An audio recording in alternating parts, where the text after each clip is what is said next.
Jenny? All right, Commissioner Beach. Commissioner Freeman. Good afternoon, I'm here. Commissioner Herndon. Good afternoon. Commissioner Harris. I'm here. Commissioner Lehman.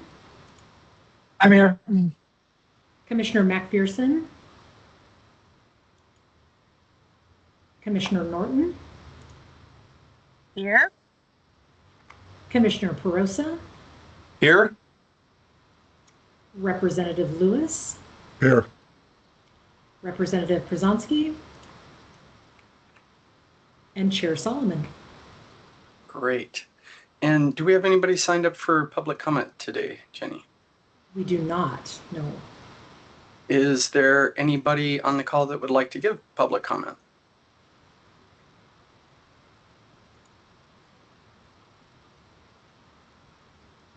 All right, hearing none, we will move forward. The first item on the agenda is to hear from Casey Beck about the unallocated deflection funds. So Casey, you are up. Thank you, Chair Solomon. Can you see a slide deck? Indeed. Fantastic. Thanks for that confirmation. Good afternoon, Commissioners. For the record, my name is Casey Beck, and I am CJC's Behavioral Health Program Manager. We are here today because there are some unallocated funds remaining for county deflection programs. Our first order of business is how much unallocated funding are we talking about? The short answer is at minimum $1,067,519. This amount is the portion of phase 2 funding that remains because the amount of funding requested by counties was actually less than the total amount of phase 2 funding available. You may recall that the phase 2 funding accounted for 70% of the total 2025 to 2027 biennium funds that were available to counties. It was run through a formula developed by the CJC based on deflection participant and population projections. Each county had a respective maximum formula amount, which they could request up to in order to implement and support their deflection programs.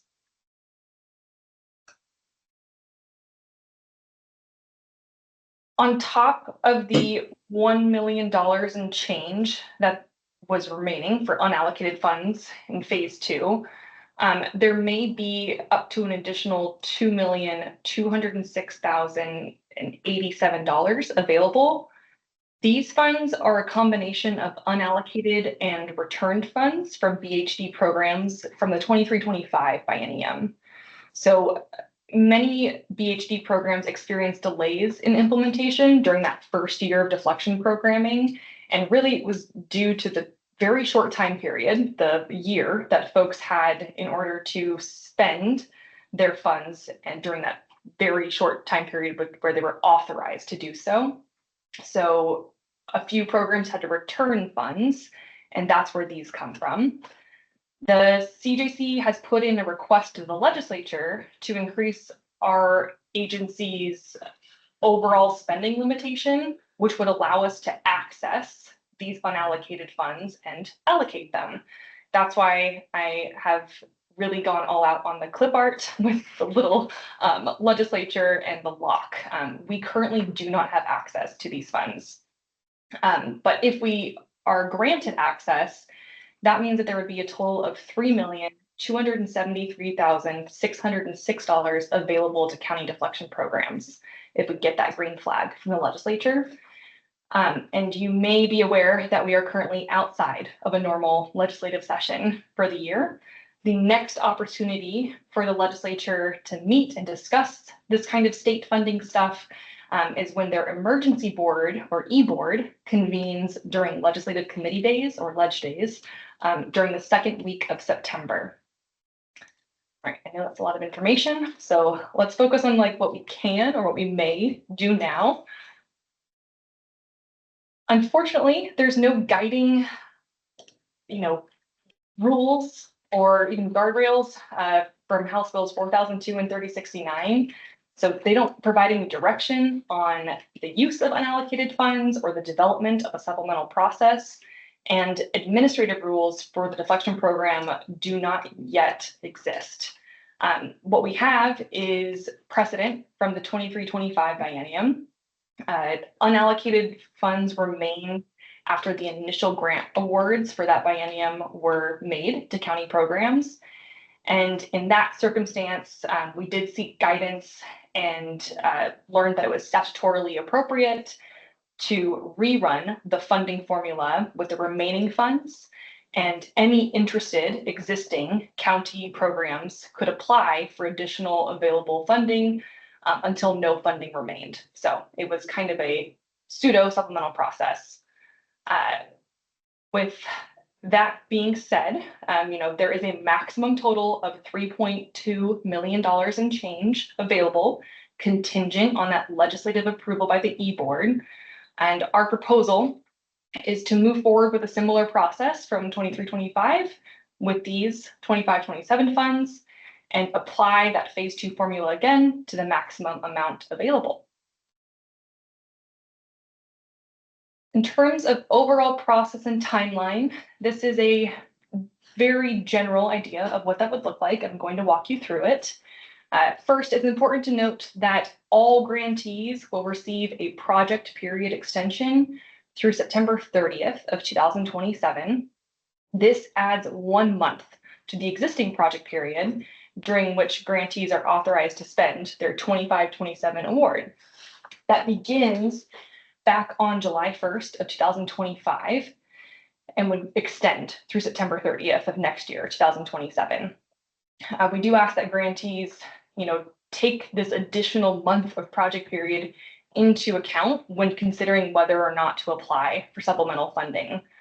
Later this year, all grantees will receive an amendment to their current contracts reflecting this change in project period. But as far as the supplemental process goes, this is kind of what we have schemed out. Step 1 would be to apply that phase 2 formula to the maximum amount of unallocated funds available and really give the existing county grantees a preview of what their respective slice of that pie could be. Step 2 would be to send out a formal opt-in survey to all current county grantees. And through that survey, that counties would officially indicate their interest in applying for supplemental funding. Should this supplemental process be approved by the commission, we would plan to open that survey tomorrow, August 5th, and then close it 3 weeks later on August 26th. After we know which programs are interested in applying for supplemental funding and think it's worth their time to do so, step 3 would entail recalculating and adjusting the slices of the pie if necessary, and updating the funding table to reflect the maximum supplemental funding amounts for counties who opted in. So for instance, if only 20 of the 26 programs are actually interested in applying for supplemental funding, the slices, those respective slices of pie may increase a little bit respectively. If the E-Board meets in September and we receive approval for accessing the maximum amount of unallocated funds, fantastic. Step 4 would be to publish the finalized supplemental funding table and then open that application to those who opted in for about 2 weeks in September. Right now, that's estimated to be September 14th through 30th of 2026. We would ask that applicants submit an updated budget projection sheet through which they may request up to that total amount of that slice of pie that's available to them. To ensure that this process is, as simple as it can be and as quick as it can be, supplemental funding may only be applied to existing line items. So now would not be the time for budget adjustments or, proposing new programmatic elements. Counties are welcome to do so through their normal quarterly reporting period that will open in January. But for this particular supplemental funding process, it would be, you may apply these additional funds to existing line items only that have already been approved by this commission.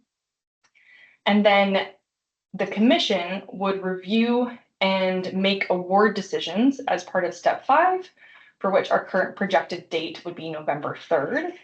And amendments would be sent out shortly after, with the supplemental award disbursement slated for January of 2027. Are there any questions about this process or timeline? My next slide is, staff recommendation and proposed motion language, but this would be a great time while we have the visual up if there are any particular questions. Great. I've got a couple questions and I'll open it up. So in the last time we put forth the supplemental round, how many programs wound up applying? How many counties? Great question. I don't have that number right in front of me, but I think that our staff behind the scenes can take a look.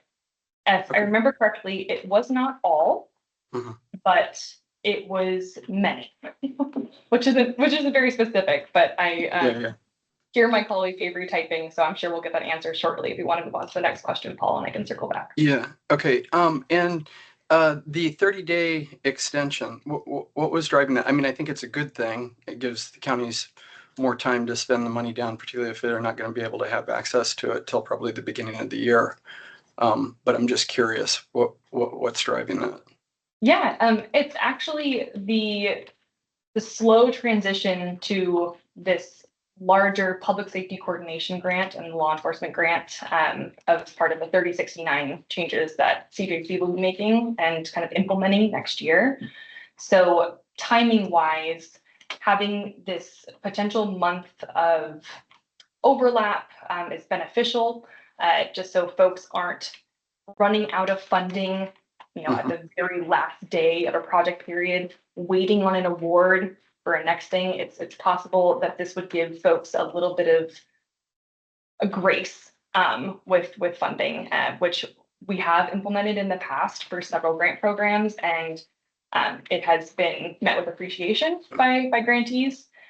So this September 30th, 2027 date will match that of the project period for tribal BHD programs and other CJC grant programs, and everyone's kind of going to be aligned with that date.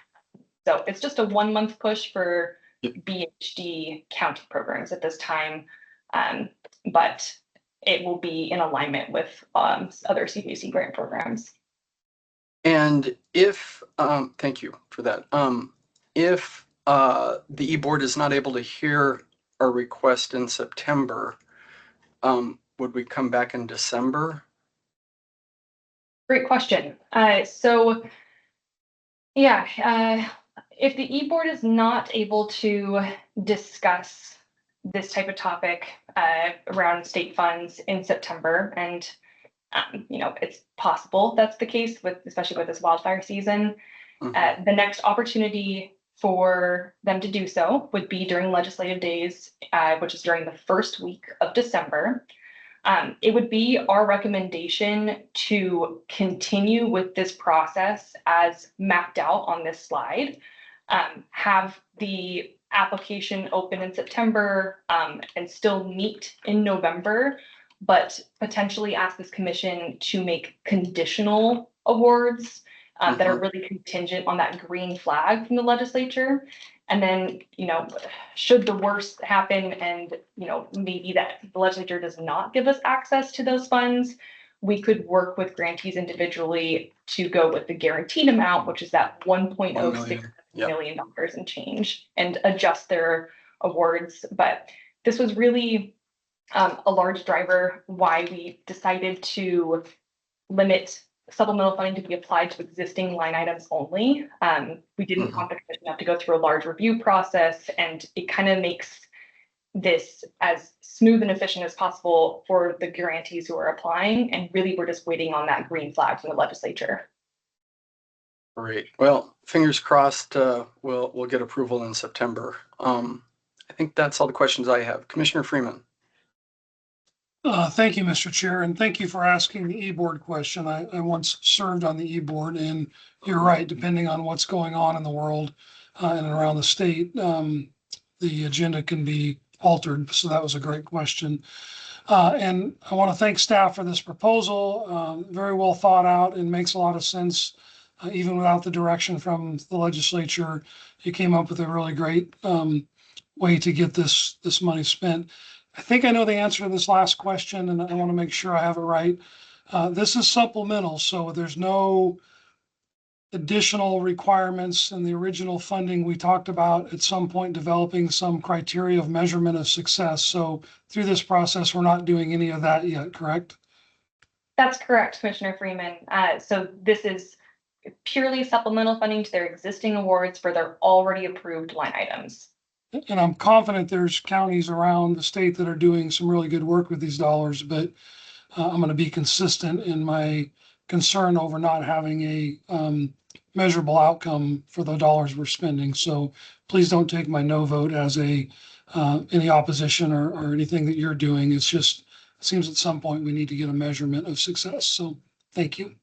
Yeah, thank you, Commissioner Freeman, for your comments. And I am excited to share that the CJC, is tasked with developing standards. They're due February 1st, 2027. And our researchers are hard at work, really doing a deep dive into analysis of exactly what you mentioned. What does a successful program look like? Is it possible that there are some factors that make, things more efficient? And they are in a criminal justice data deep dive right now.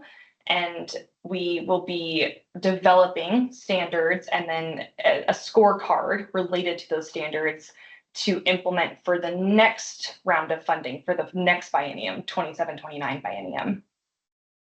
And Casey, isn't there a committee or work group that's charged with helping put those together in addition to the work that staff's doing? And are there any updates at this point, or is it still premature? Yeah, thanks, Chair Solomon, for that question. So there has been a panel of subject matter experts who come from a variety of different backgrounds. Those folks have convened and will convene for a total of 4 meetings. There's been 1 that has taken place so far, 3 remaining on the books. The next one scheduled for, I believe, Monday, August 24th at 11 a.m. And public notice, those are public meetings. The public notice will go out about 10 days ahead of time, should anyone want to tune in. This isn't, a decision-making body in any regard. It's definitely the CJC's, obligation and duty to create and develop these standards. But we didn't want to do so in a silo. And, we are data people at heart and want these to be data informed. In fact, like the legislature kind of requires that to be a part of these standards. But we understand that data doesn't capture the whole picture, and it's important that standards can be well intended, but they may fall flat. And when it comes to capacity in the behavioral health workforce, law enforcement buy-in, we want to know how potential standards would affect the communities that they would be in place for. And even when these standards are created, we're thinking of them as guardrails to kind of begin to guide folks in the direction of standardized programming. But the actual scorecards and whether or not a program, is approaching or meeting standards would just be one factor in funding decisions, not the sole factor. And there's still a lot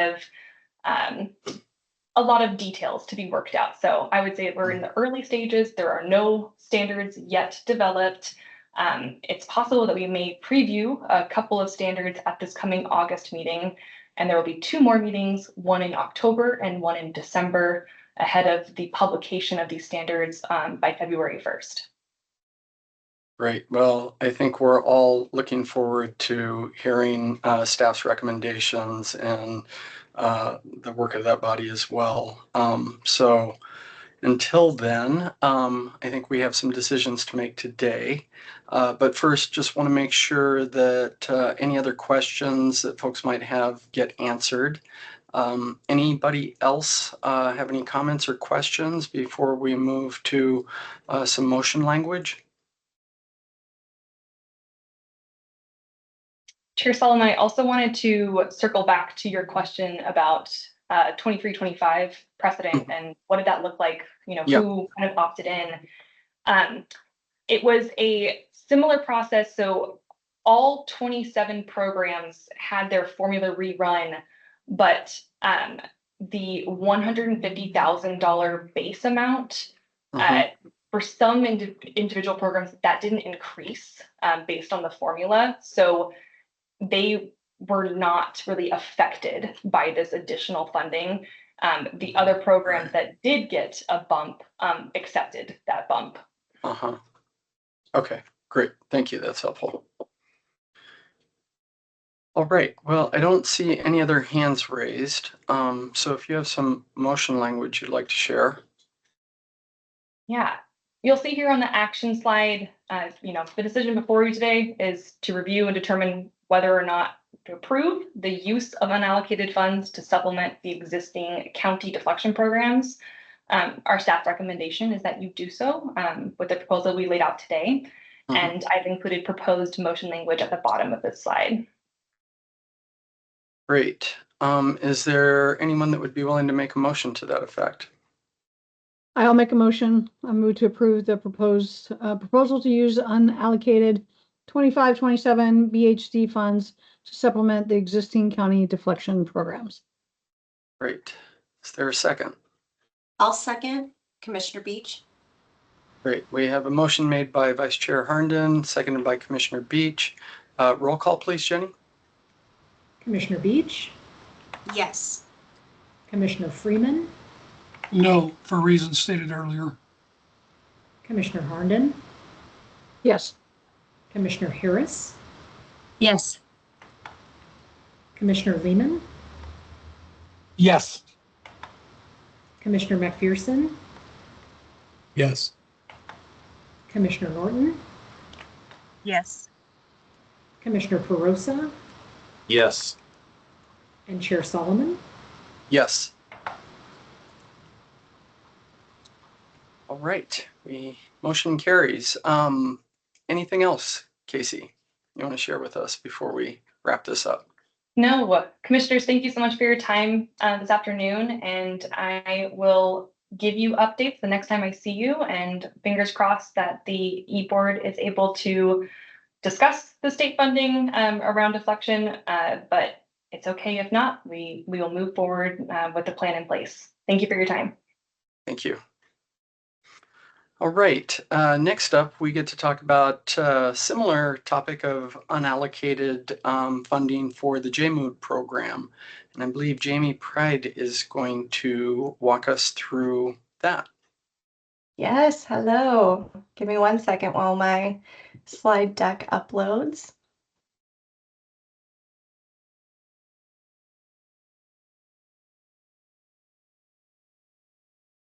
All right, give me some smiles, thumbs up, head nods if you can see my slides. Seeing all the Looking above. good. Thank you. Yeah. Awesome. Okay. All right, good afternoon, Chair Solomon and commissioners. For the record, my name is Jamie Pride. I'm a program analyst at the CJC and a coordinator for the Jail-Based Medications for Opioid Use Disorder Grant Program, which I will be referring to as the JMOOD grant moving forward. You received 3 documents for my section of today's meeting: a memo, solicitation draft, and the 25-27 formula funding table. You may wish to reference these materials throughout my presentation today. Last November, you all approved 23 applications, which resulted in unallocated funds for a potential supplemental round of funding. Today, I am asking you to review and determine whether to approve the use of unallocated funds to supplement and expand current programs and/or allow for the submission of new applications for the JMOOD grant program. And Chair Solomon, after the commission votes on a supplemental, I do have a few more slides about the solicitation before the completion of today's presentation. Great. The last fall, this commission approved a formula funding table before the 25-27 solicitation opened. As a reminder, this formula funding table was included in the materials you received should you need to reference it. Staff received 23 JMOOD applications during the solicitation, and this commission approved all 23 applications for funding, which resulted in $7,113,583 in awarded funds.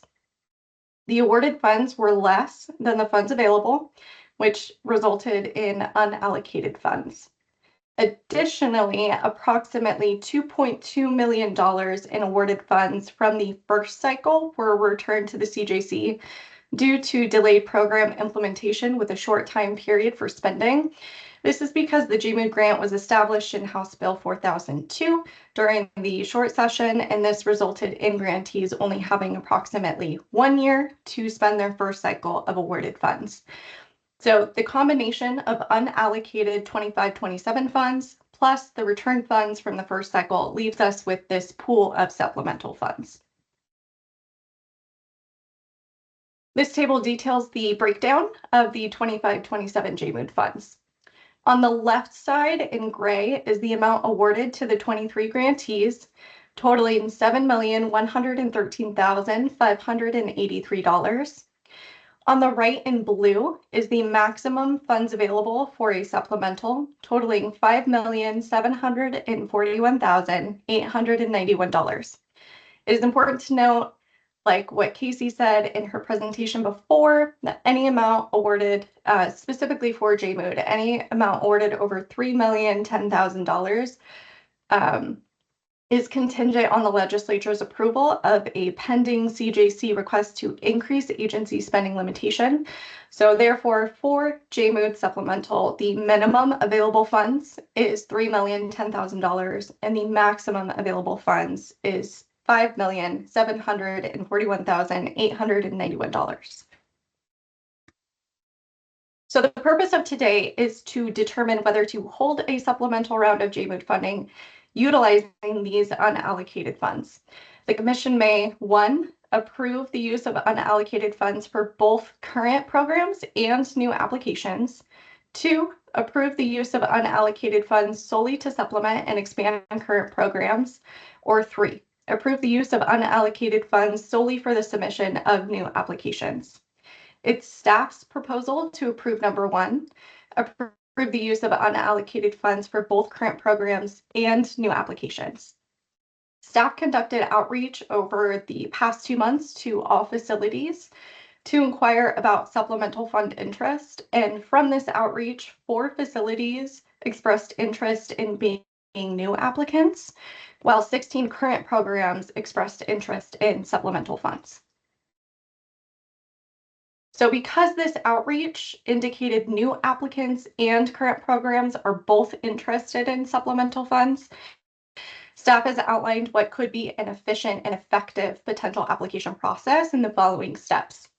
These steps were also detailed within the memo that you received.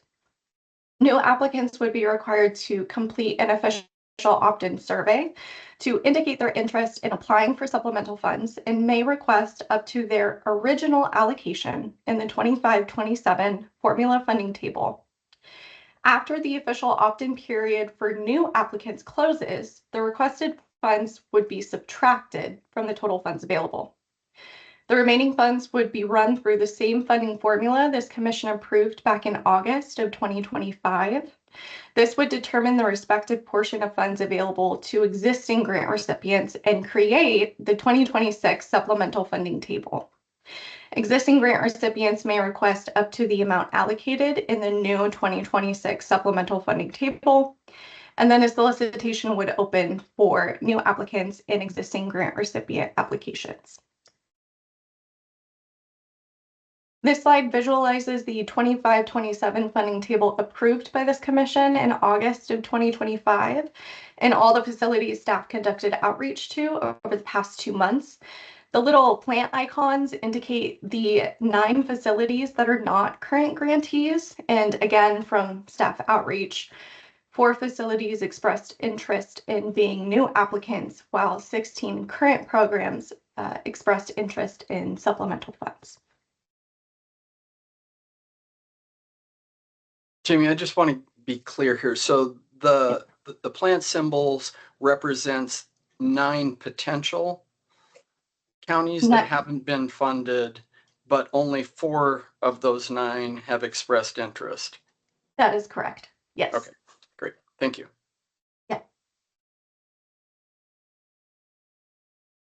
This table details the breakdown of supplemental funding. The left gray column is the maximum funds available for a supplemental contingent on the legislature's approval. In the center blue column is the total funds available for all 9 facilities eligible to be new applicants. And then in the right blue column is the minimum amount available for current grantees if all 9 new applicants opted in for supplemental funding. The number in the right blue column will adjust based on how many new applicants were to opt in. And again, new applicants will be able to request up to their respective 25-27 formula allocations, while current programs will be able to request up to the amount allocated in the new 2026 supplemental funding table. So as a reminder, when determining a supplemental round of JMOOD funding, the Commission may 1, approve the use of unallocated funds for both current programs and new applications as proposed by CJC staff. 2, approve the use of unallocated funds solely to supplement and expand current programs. Or 3, approve the use of unallocated funds solely for the submission of new applications. And it is staff's recommendation to allow new applications and existing grant recipients to apply for supplemental JMOOD funding. At this time, Chair Solomon, I will leave it to you all to discuss, and should you need motion language, you may use this slide. And then as a little reminder, after the vote, I do have a few more slides about the solicitation and timeline. Great. Thank you, Jamie. Well, I appreciate the information. The recommendation from staff makes a lot of sense to me, given the amount of money that's available and that there's interest from counties to start new programs. But certainly am open to other thinking on the topic. So any questions, comments, thoughts before we move forward with a motion? Yes, Commissioner Lehman. Yes, first I just wanted to commend Jamie on her presentation. It was well done. It's nice to see a PSU student and CCUA major doing so well in her work. So I just first wanted to say that. But also I do, in all seriousness, very much support this idea of using it both for new applicants and current applications, and reaching out and trying to expand this program to as many places as we possibly can. I think that is a good use of the funds first, and has the potential to set us up for the next biennium if this program continues from the state legislature to again reach more counties and distribute the funds more widely. Great. Thank you. Any other comments? Questions? All right. Is someone willing to make a motion? This is Freeman. I'm willing to move to approve the proposal to use unallocated funds for both current programs and new applicants. Great, thank you. Is there a second? This is Commissioner Lehman. I second. Okay, great. We have a motion made by Commissioner Freeman, seconded by Commissioner Lehman. Roll call, please, Jenny. Commissioner Beach, Yes. Commissioner Freeman, Yes. Commissioner Herndon, Yes. Commissioner Harris, Yes. Commissioner Lehman, Yes. Commissioner McPherson, Yes. Commissioner Norton,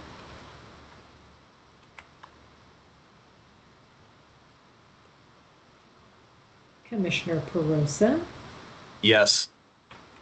and Chair Solomon. Yes.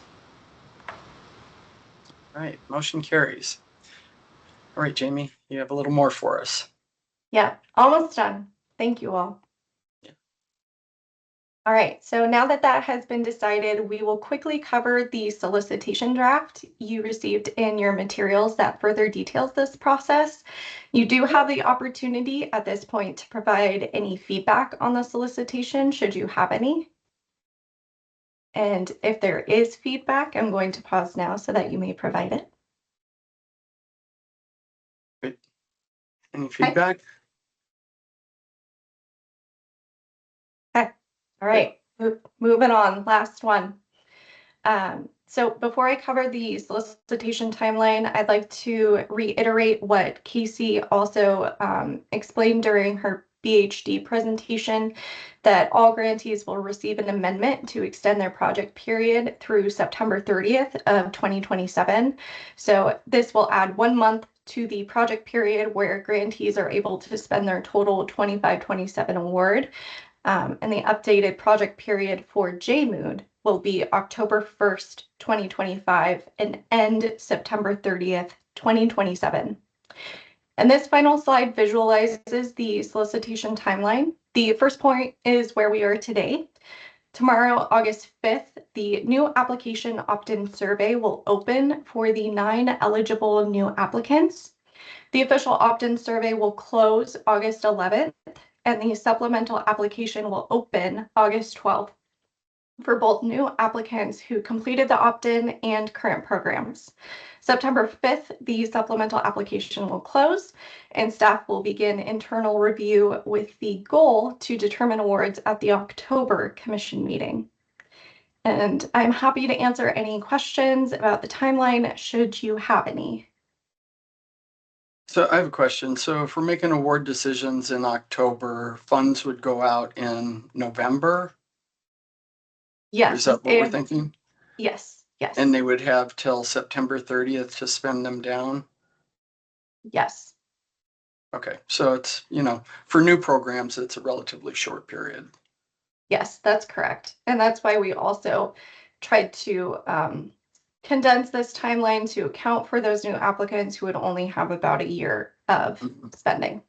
Yeah, great. Looks like a question from Commissioner Lehman. Yes, and Jamie, so you were noting that there were about a little over $3 million that we were subject to approval from the legislature to spend.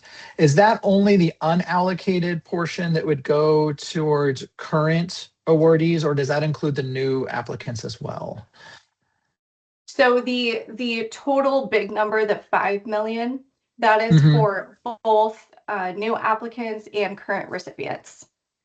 Okay, so we'll be limited to closer to about $2 million unless we get that approved in September. Is that correct? Okay. Yes, that's correct. Is there a similar process that was laid out for the previous program where we may make contingent offers if we're not able to get it approved in September and have to wait till the December meeting to? Yes. If that were to happen, we would fall in line with the process that Casey detailed with those contingent awards. Okay, thank you. Yeah.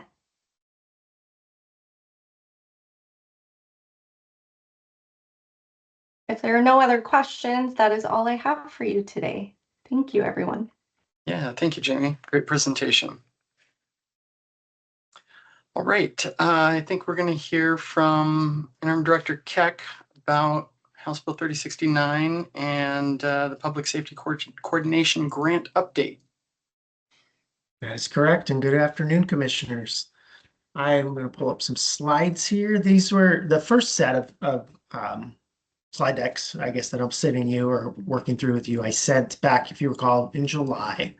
So I want to acknowledge or apologize. You are hearing this last in our round of updates for July, just because of the way the meeting unfolded last month.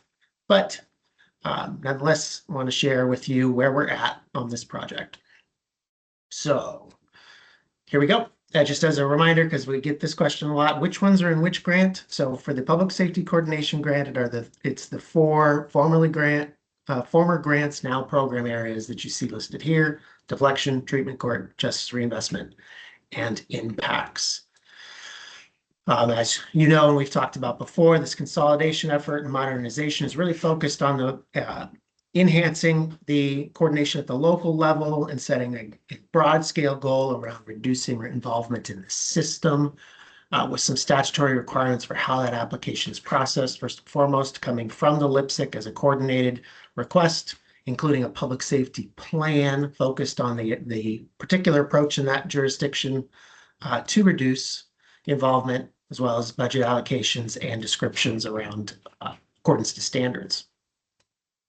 The funding element then connects, but it is separate. You have a public safety plan that is required for any and all applications to speak about the system level work that's being done in the local community. The funding request is more of an opt-in dynamic where a county can choose which funding stream they would like to then make a request for. It is then determined independently because each has their own existing statutory or rule-based requirements for distribution, eligibility, etc. But those funding requests do need to connect to that plan and again, adhere to any best practice standards in that particular program area. For those reasons, and in putting that into practice, as I think I relayed to you the last time we did a major update, was we put together this approach to that public safety plan in particular, which is a way in which first and foremost to lead with data. That's what we do at CJC, and we think that it's important that we start developing a common language and we root this process in the data that we have, and that's an important key characteristic too. That not only does it make the burden on the agency a little better, right? Because we focus on what we have rather than trying to grab something, but also we hope to reduce the burden at the county level where they're not trying to collect and or maintain data that is not yet or isn't readily available. They can work off of what administrative information is provided by the agency.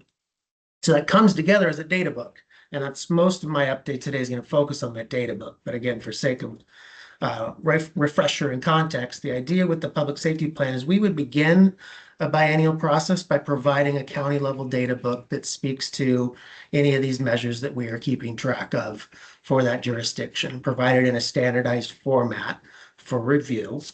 We would also ask for, of course, the first time it will be in 27, it will be the first time. After that, maybe it can be an updated type of process, but ask for a profile at the local level to describe the system in place, the policies and programs designed to reduce involvement across the intercept model or across the kind of sequence that is the justice system. As you see some of those areas of focus listed in the center kind of brown area of the slide.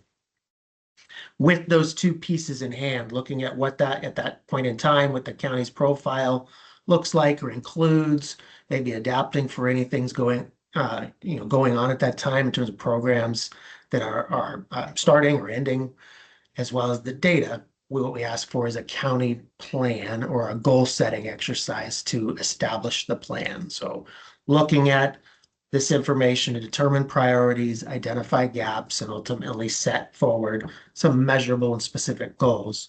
And those goals we're asking be drafted with the specific data provided in mind, not creating something beyond, so that we can stay again in a common language space with this process. So as I mentioned, I want to dive into the data book. That's where we've had the most development over the last month or so, is what that will look like and some of what it will include.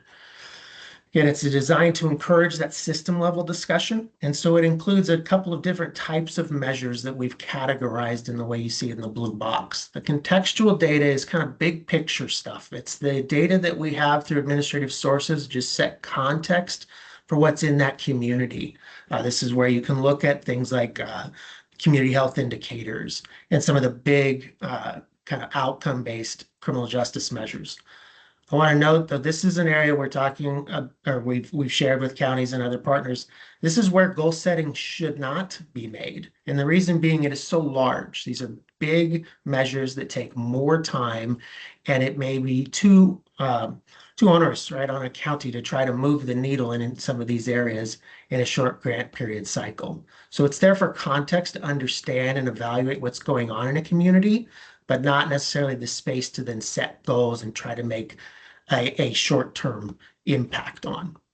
The system data you see listed in the middle is the type of kind of nuts and bolts activity data that we would be providing and asking to focus goal setting on. This is where tweaks to programs can have a more immediate impact on participation and hopefully success. Looking at what can be implemented to make reductions in things like sentences to prison or some of the other measures that you see listed here. So again, using administrative data, we would pull together what was available for the period of time that preceded the release of a data book for discussion and review at a local level. The evaluative measures is Ryan, can I ask a question? Yes, sir. About the system data? I don't see recidivism or prison utilization. Was that intentional?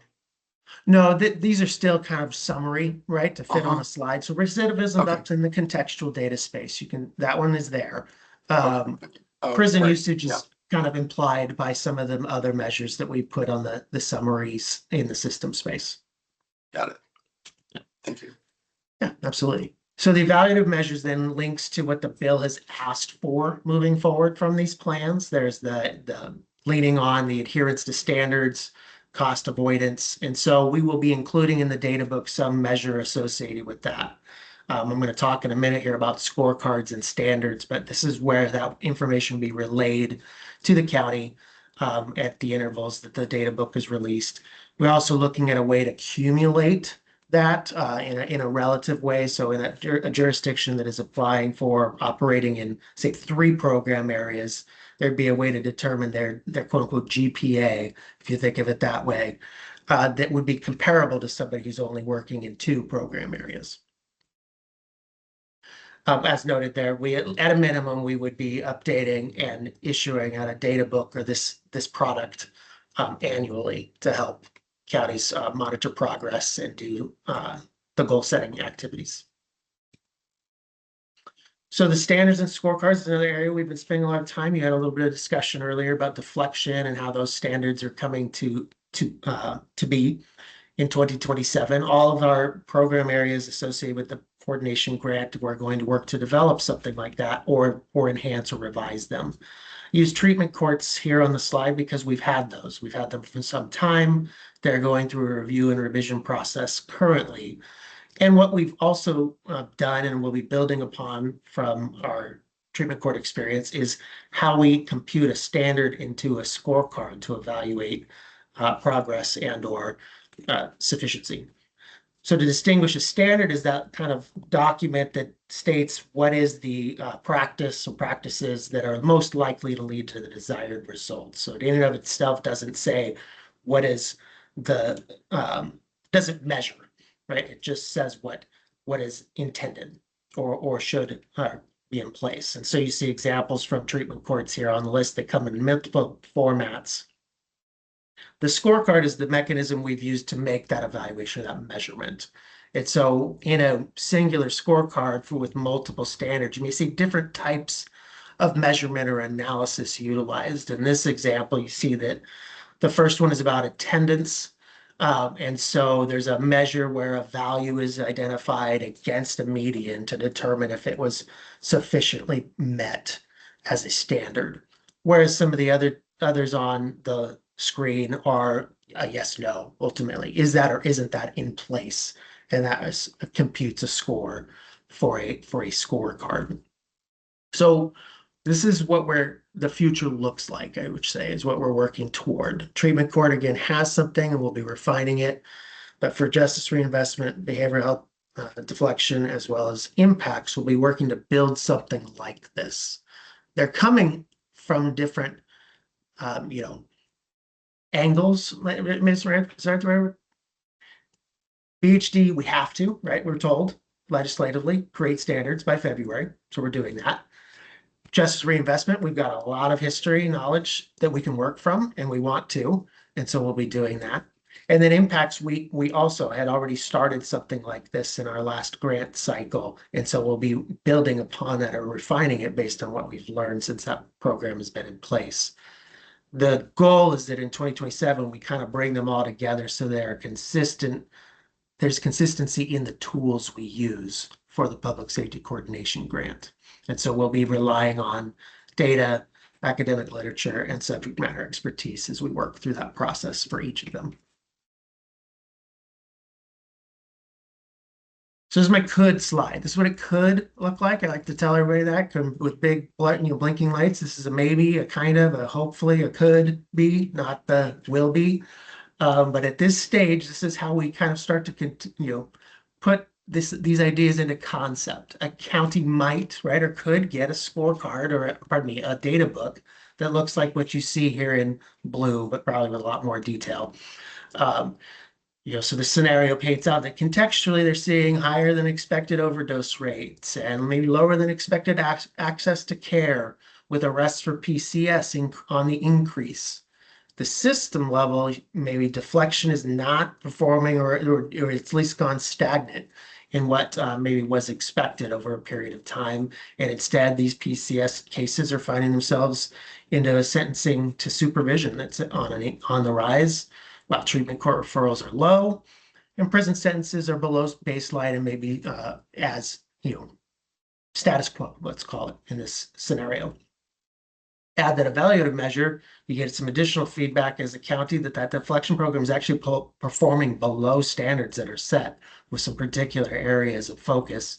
And treatment courts are doing well or just fine, but also have identified areas for improvement. So we hope that that's the kind of information that can be gleaned from the data book at the front end of a grant process and public safety planning process. The arrow I like to point to, because there's still a lot of question marks. So what happens in the arrow? How coordination is done at the local level, what profile is built or is modified. We're still working on our piece of that and assistance in understanding that, but for the sake of today, we know what we expect on the back end, right? What it could look like on the other end of that is a county then using this data says, we'd like to make these noted changes, specific, measurable goals for that particular biennium. In this case, reducing those cases filed by a certain amount by a certain time, increasing those treatment court referrals, certain amount, certain time. And or going in the compliance direction. We want to get better in a particular space by a certain percentage and by a certain time. So again, really emphasizing that specific, that measurable dynamic. They're not complicated per se. I mean, the work is, we all acknowledge that. It's easier said than done. But goal setting doesn't have to be overly complicated or wordy. It just needs to be focused. I think the other thing we want to, I'll reiterate, like I said earlier, is that these are all built off of data made available. So the county doesn't have to go looking for it to make a goal and identify what progress will look like. The local level work is, of course, how you get there and what's being done. Commissioner Harris. Oh, you're muted. Yep, I just figured that out. Thank you. Yeah, this is great. I love the idea that counties will be given this data and kind of a summary and with some analysis to it. That's going to be super helpful. I guess there's always nuance in the data. And so when you talk about using subject matter expertise, will this be a collaborative process with the county, or will they be given this document and then sort of expected to use it, or will there be some back and forth and, ability for the counties or I shouldn't say counties, the awardees to respond? Yeah, so a lot still to be determined, but I think there's a couple of things I can't say at this juncture. We will, I think in an application process, they'll always make some room for that narrative explanation for what's going on and discussed at the local level, because we know that data tells a part of the story, maybe not all of it. So opening that opportunity. And then as it relates to kind of the support from CJC, that is one of the goals out of all of this change, is that we're able to leverage our resource to provide more assistance. What we don't know yet is what's our capacity for that, especially as right now or as we roll this out. But we do intend to provide what we can to be able to help in those discussions, and it's certainly the understanding of this as these plans are built and progress is monitored. Sounds good. And then my second question is just related to impacts in particular, because that's the one I'm most familiar with. It just seems, and this may have shifted because I've been a little bit out of the loop, that there was such variety in the programs related to Impacts Grant. And I don't know about the other programs if that's the case with those as well, but that to me has always been a challenge with that particular grant program in terms of finding standardization across programs when they vary so greatly. Do you have thoughts on that or concerns around that as well? Yeah, we certainly recognize that challenge and taking into account as we build through this process. What we had kind of beta tested, for lack of a better term, in the most recent grant cycle was looking at what we could find as consistency in literature that could be supported. All of the programs should be focused on providing service and treatment to a particular population. And so we tried to root it in that as opposed to the operational approach of a local level. Or at the local Thank level. you. Okay. Chair Solomon. Yeah, a couple questions. One about the recidivism data. I know we've had conversations in the past about updating the baseline because we're still using, is it 2007, 2009? It's a little earlier. Yeah. A point in time from quite a while ago. So first question is, where are we in that process of updating the baseline? Yeah, so that will be, I guess only to say, that will be part of this revision, right? So for Justice Reinvestment, we will revise the baseline moving into this next grant cycle. Okay, great. And then as it relates to the scorecard, is there a relationship between the scorecard and the release of the bonus funding? Mhm. And Yes. can you talk about that? I will, yeah. Let me make one more kind of point here, and then that my final slide kind of gets to exactly that. Okay, great. Yeah.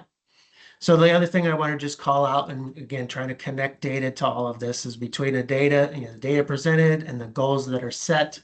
The other piece that we're going to be working on in the kind of the application process is how then those funding requests are made in a focused and aligned way.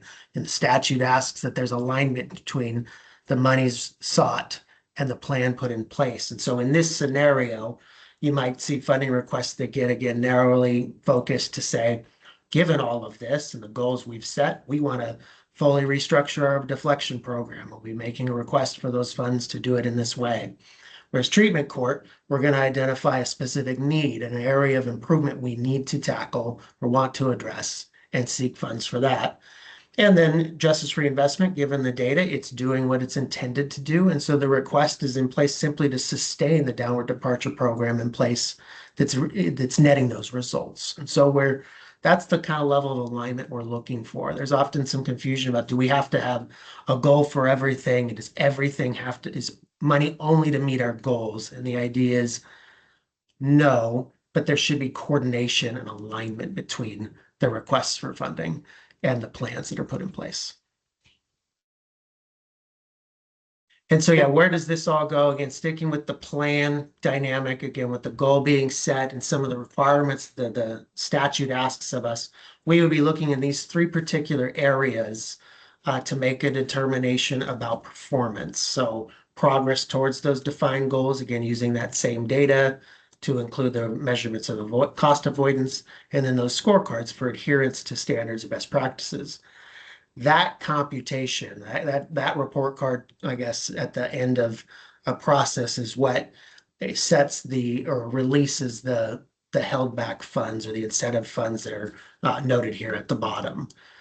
And so, yes, scores have an impact. They matter, and not just for sake of program improvement, but there will be a measure of the plan and progress and performance of that plan that determines whether that those additional funds are available.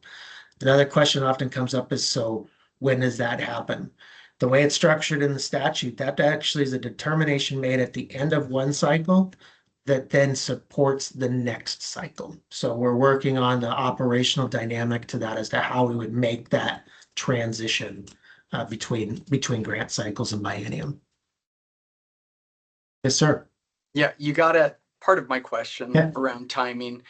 So can you walk us through how you're envisioning the goal setting process? At what stage in the biennium would that occur? When would the progress review, would it be at June 30th, end of the first year. Is that what you're thinking? Help us Not understand kind of the timing of all this. Yeah, we're still trying to work that out. I think what we certainly hope by our next meeting to have kind of exactly that. But loosely, like you heard and you talked about, we've identified that we think the grant cycle will need to shift in upcoming biennium. So it'll be the money or project period will be in October through September of a 2-year period, with the idea that this process would all precede that, right? The idea is figuring out where exactly those benchmarks and points are on the timeline to release a data book, to seek a profile, to discuss and establish goals, apply. So those stages are being considered. I wish I had a better answer for you just yet on the time, but realistically, it's going to be somewhere in that each odd year, in the kind of the front say part like we've done. You've seen us spread out and do some work before even the funding is determined, just for sake of getting the operation going. I think we would, by necessity, would need to do that here. Otherwise, we would be creating an immense gap in funding if we waited for July. Great, thank you. Yeah. And so that is it on that one. So before we switch gears. Yeah. Commissioner Beach.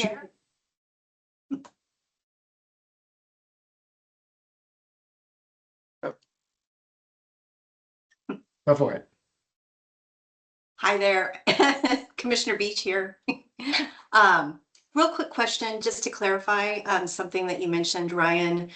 So these 15% holdback fees, did I just hear you say that the intention is, because I guess I was under the impression that it was after the first year that if the outcomes of a county were positive, they would be released in the second year of the biennium. But am I hearing you say that it actually would be the next cycle? So the 29-31 biennium grant cycle?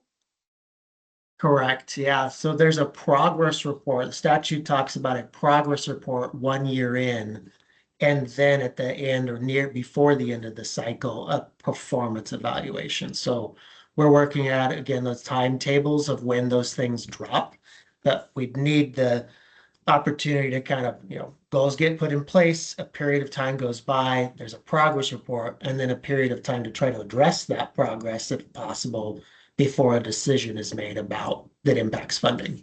So that does mean that it ends up at the back end of a biennium, creating this kind of carryover dynamic for those funds. And before we go to Commissioner Lehman, I just want to publicly say that, I think this is going to feel like a cut to the counties because they're going to have 15% less funding than they did the prior biennium, and they're not going to get access to it until the next biennium. And I would have much preferred to see the legislature fully fund the program at 100% and then have an additional 15%. I think this is just going to make it more challenging for counties. Commissioner Lehman. Yeah, thank you. I actually have kind of a related comment. It's connected to the 15%, but also just in general, this idea, when we have standards that we set up, that's a great thing in many cases because we create opportunities to measure whether or not they're meeting these standards. Are we following the best practices? Are we doing the things we should be doing? Are the programs operating effectively? Are we getting return on our investment? All of those good things that come out of standards. The negative that can come out of this is that we can force counties into boxes of things that have been maybe shown to be successful in the past or things that fit well into our metrics that we've generated, which can sometimes stifle creativity, stifle the opportunities for people to think about things differently, especially when you might have programs that don't fit perfectly for a particular county, and those counties need to try it out to see if it works. And as they're trying it out, inevitably you have bumps in the road when you start these programs out and you need to make adjustments. That's good because then we can maybe suggest ways for them to improve, but it punishes them if they're not meeting those things right away in that 15%. So I kind of, I just wanted to encourage us as we think through this process to make sure that we can figure out ways to support counties who want to try to be innovative and creative and potentially try things that are slightly outside the box. We don't necessarily need to be like pushing them towards something completely, it's not going to work, but I don't want to stifle that at the same time. And so I think we want to try to find a balance there. And I know that's a hard balance to be, but I don't, I just wanted to say that out loud to encourage that. Appreciate that. Yeah, it is going to be challenging. We know that. We know there's certainly definitely going to be impacts as a result of both the challenge and the change. And so I appreciate that all the comments today. We'll work through, right? We'll bring our processes forward for you all and adjust where we can within the bounds of the law and what's provided to us.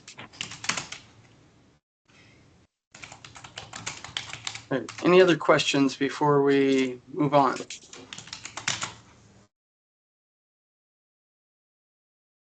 Yeah. Okay. So for my agency update, I want to eat up the bulk of the time we're on this big topic right here, which is that on Friday, we submitted as an early submission agency, our agency request budget for the next biennium. Right, ties to what we've just been talking about. I'm going to lead in by saying an immense appreciation for our operations team in particular, led by Gerardo, as well as supported heavily by both Hannah and then Abby on our team, and a lot of other folks. But it's a big undertaking, of course, to build out a budget. It ended up being, I think, a 250-page document for us with a lot to consider and a lot of constraints to try to work within, recognizing the environment that we're in right now. And everything is meaningful, but it's hard to make some of those decisions and priorities. What it shapes out to look like, again, is an agency request budget, recognizing in the process, this is just our time to say what we request, what we think we need and or calculate. But on a broad spectrum, you see here in gray, compared the current budget compared to what we are asking, there are increases in each area, some of which, well, most areas, I should say, mostly as a result of policy option packages, which I will speak to here shortly, but of course also includes inflationary dynamics are in the mix here.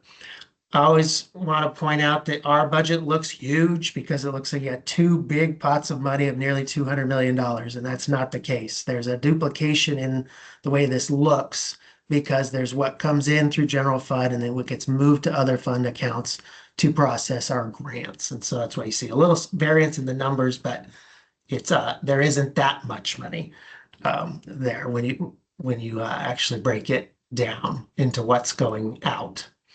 And so here's just an overview of kind of what that budget looks like in a more relative sense. Most of it goes out of the organization. Nearly 95% is not money that we keep or utilize. It's money that we push out to local jurisdictions, tribes, and community-based organizations to do all the good work inside of these grants and program areas. There's small slivers then to support the agency in what looks like a really large number.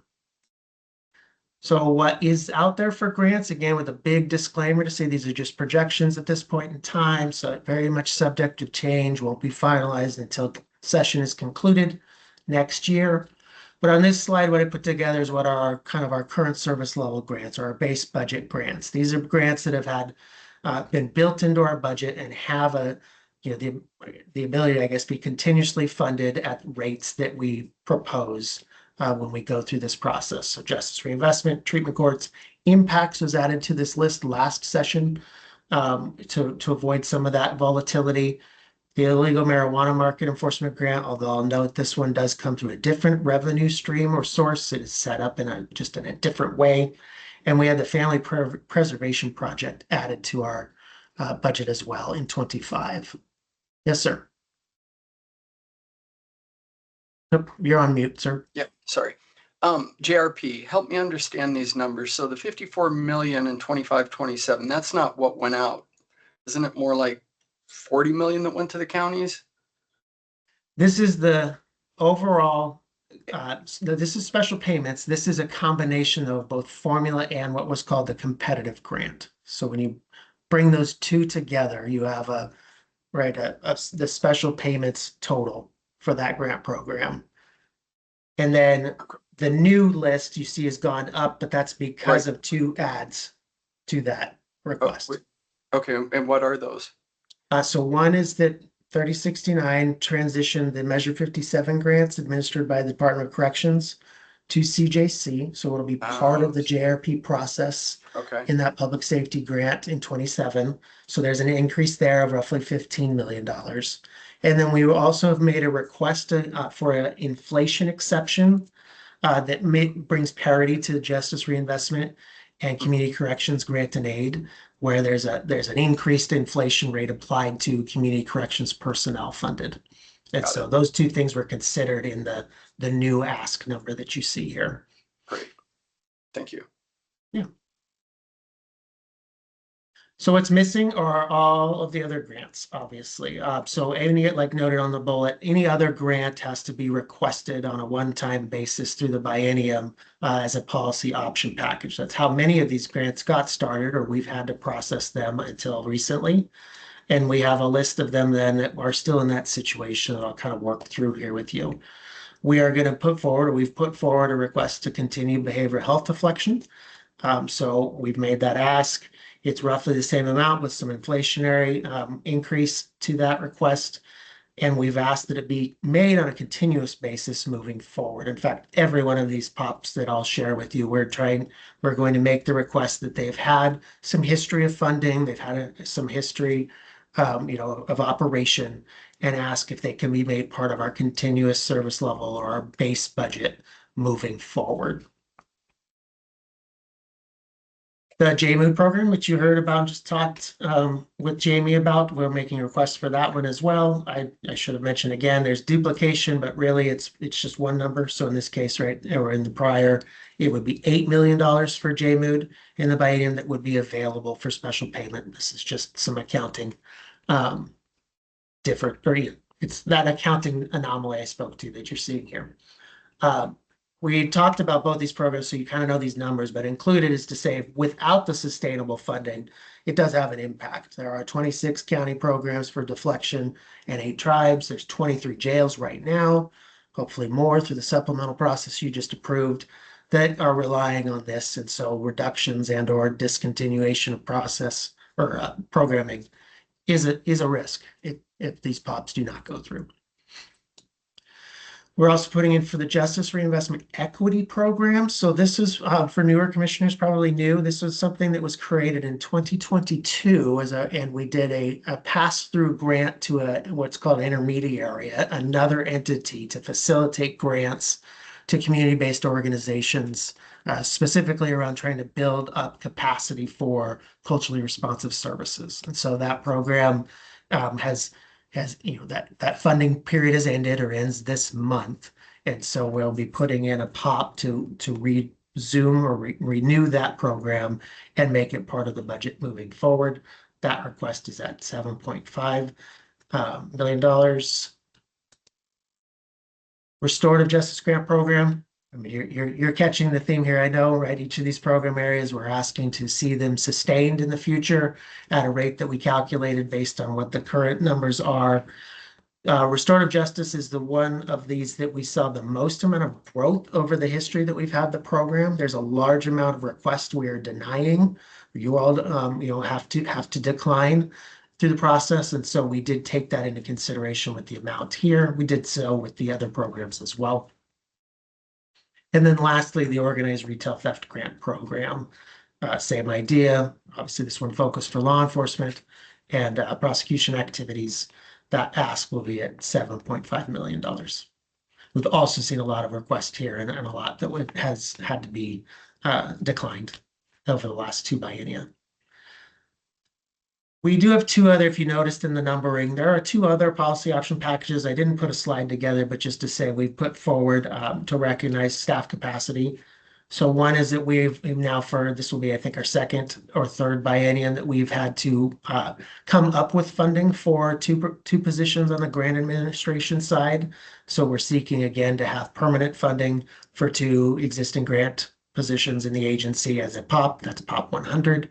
we're also recognizing that this future that's coming ahead has some need associated with it as well. So PAPA 101 asks for 3 positions that would be new to the agency and focus in a couple of key areas that we recognize that this consolidated process and some of what has been brought to the commission over the years, we can make improvements for, particularly in the space of customer service and data sharing. And so we would be looking for an additional position on the grant administration side to help in build that capacity on technical assistance that came up earlier in the question.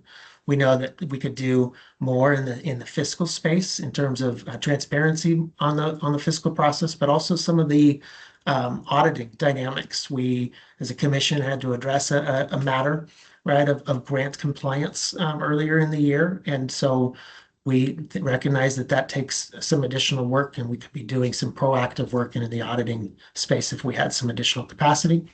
And then lastly is data sharing. We have some really great dashboards and some phenomenal research staff that build those or create the analyses that are made available. We'd love to expand that further so that the public and policymakers have more available from the agency in the areas of work that we focus on. So those will be our requests going forward in this budget. The next kind of benchmark, of course, is the governor's recommended budget, which is, we'll be having, I'm sure, discussions between now and then around these requests, but that will set kind of the expectation, I guess, going into the actual legislative session for what will be the request of the agency. And so with that, yeah, I just have a question slide. I do have a couple other updates. I'll pause there. Are there any questions about the request budget?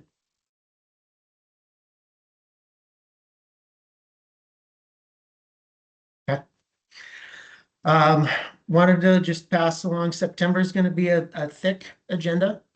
So I want to just, hopefully everybody, or at least enough of us, can make it on September 1st. We've got all the rest of the grant programs, or most of them, that have supplemental funds or unallocated funds that we'd like to build a process or get a process approved. We'll be bringing before you in a similar manner to your action items today. So we have 4 of those slated. We also have the SKIP program that'll be ready for some award decisions next month. And potentially, I guess by way of an update and then a potential action item, the JAG program, if you recall, a couple of months back, you approved some Burn JAG awards. They all made it through BJA, and we've gone through that contracting process with any adjustments in tow. And so we're kind of making final evaluations, but there may be a need to maybe get at least one more partial award to somebody on that request list once we finish those calculations. So that may be in front of you in September as well. And so I just wanted to kind of put those out there. Like I said, so you know that there's still work coming. And I know it's kind of right at that tail end of summer where everybody's probably planning to do something to enjoy. But if we can get 5 of you on September 1, that would be great. And then my last maybe ask before I hand this back over is actually I wanted to turn it over to Chief Harnden for a moment. Hi, thank you, Ryan. Some of you may know, some of you may not know, my police career is about to come to an end. On September 15th, I will take over the Deputy Director role at DPSST. It's an opportunity that I did not go looking for. It came looking for me. I was happy to stay with Albany PD for a couple more years and get to 35 years of police service. But Kathy McAlpine, who formerly worked as the chief in Tigard, is departing and able to move back to Washington, where she still maintains a home, and take over a 911 consortium up there.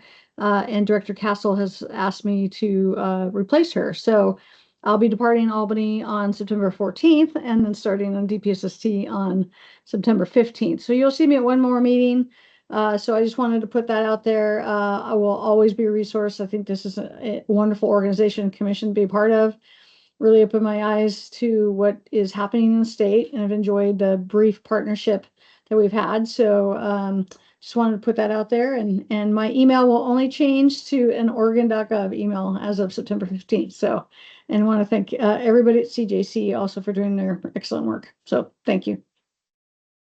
Well, thank you, Chief. Thank you for your service over the years and for the time that you spent on the commission. Deeply appreciated. And did you say you were ending on the 14th and starting your new gig on the 15th? Yes, I'm not very- Yeah, No, I actually try to push out to October 1st, but Director Castle's like, man, there's some stuff coming down the pike. So so I'll get going, and then once I kind of get my feet wet in about 2 years, probably I'll take a break. So but yeah, I'm That's not very dedication. good at quitting and taking a break. I think when I left Bellevue, Washington, and came down here, I was maybe had 2 weeks. So but yeah, I got to learn that. I got to learn how to quit the right way. So. All right. Anything else? You wrapped up, Ryan? Anything else? That's it. Okay. Thank you. Anything else for the good of the meeting? Thank you all for your time today. Good meeting, and look forward to seeing as many of you as possible on September 1st. All right. Enjoy the rest of summer. Take care. Thank you all.